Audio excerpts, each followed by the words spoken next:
Ngayon lalagyan ko ito ng lock dito.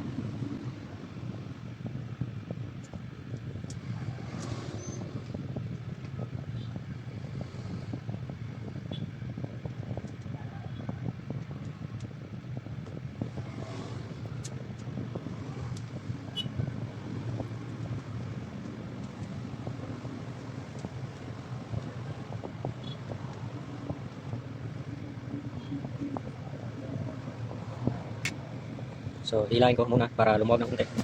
Yun.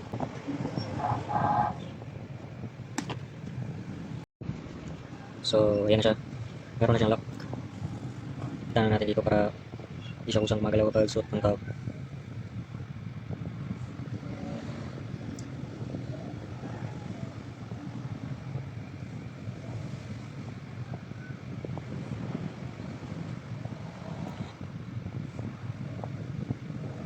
Ayan. Lagyan natin ng pancake.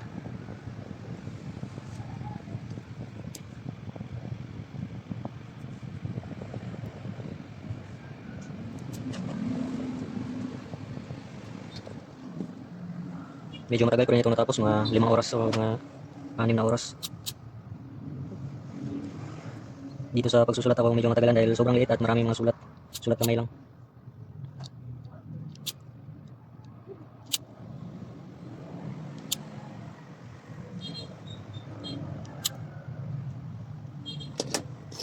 So ito na siya, may lock na.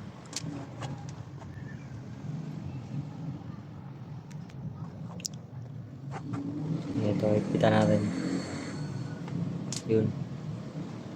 So, yan, size 26.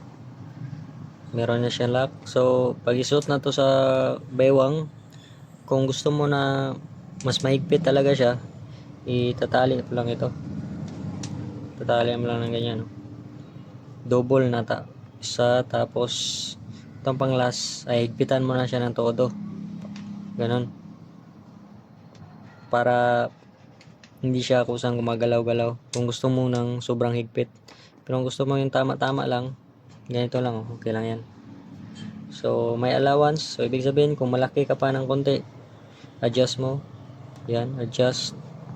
Hanggang sa, siguro mga size 30. Kasya to sa size 30.